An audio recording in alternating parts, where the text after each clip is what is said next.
I am joined by Pascal Barollier, who's the Managing Director of Public Engagement and Information Services at GAVI, the Vaccine Alliance. Pascal, welcome to Gamers Without Borders. First of all, thank you so much for joining me. And how are you? I'm very well, thank you. Better every day, with the good news coming from, the latest on the pandemic. At least, in the countries where we are lucky enough to have enough vaccines. Of course, the situation is very different in the countries where we work, where, there is still a lot of supply constraints on the vaccine situation. Yes, I mean, you coordinated communications during the influenza pandemic in 2009 and 2010 also. So this past year wasn't exactly new territory for you, but were there similarities to how you're handling the COVID-19 pandemic at Gavi? There were both a lot of similarities and many differences.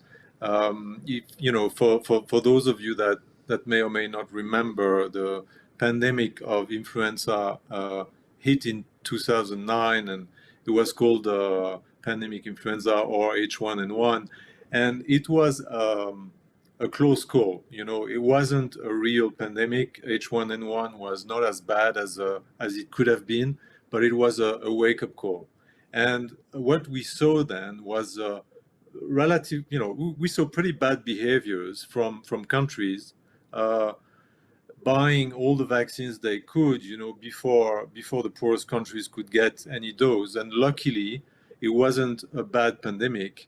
But since then, we've learned that we had to put together a response and a system that would ensure that the poorest countries also have access to pandemic vaccines. So we knew from that moment that we needed to put together a system.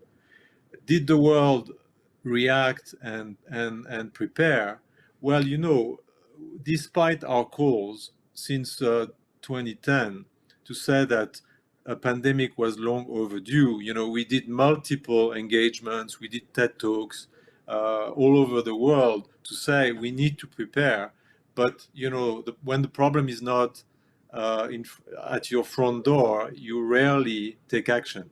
And so the world didn't really prepare. We knew we had to kick in very quickly, but we didn't have all the systems in place. So when that real pandemic hit at Gavi and with our partners, we were relatively ready to jump in action and propose a system. And that system ended up being called COVAX.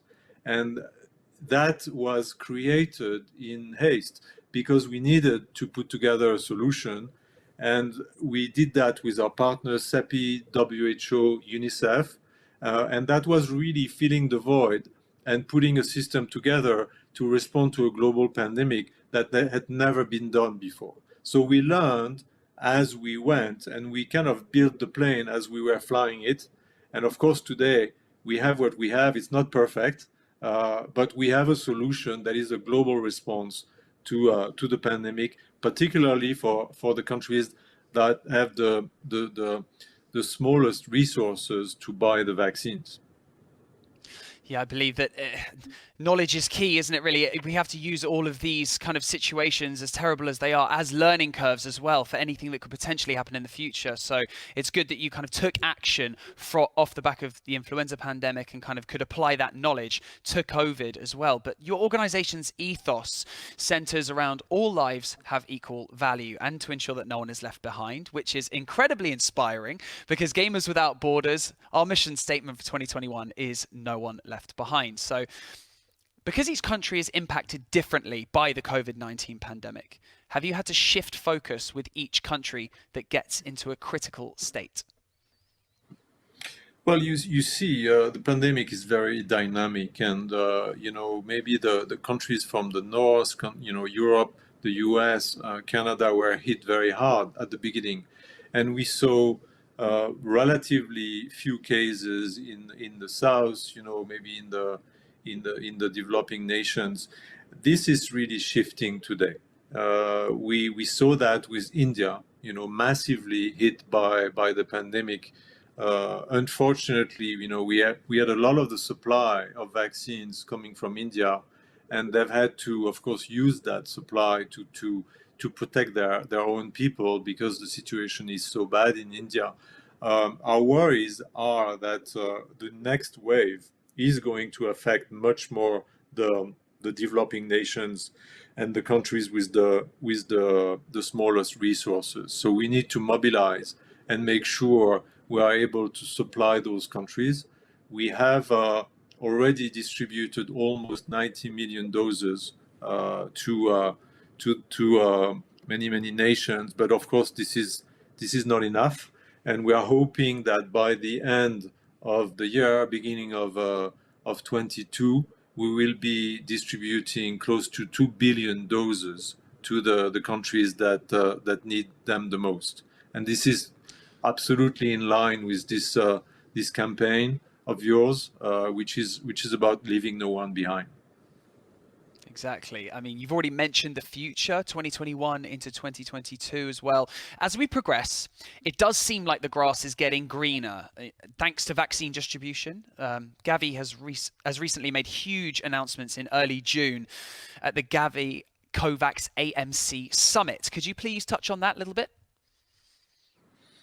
Yes, so the summit was the occasion for our donor countries to come together and make sure we will be sufficiently resourced to buy the vaccines that we need to go well into 2022. And so they did answer the call.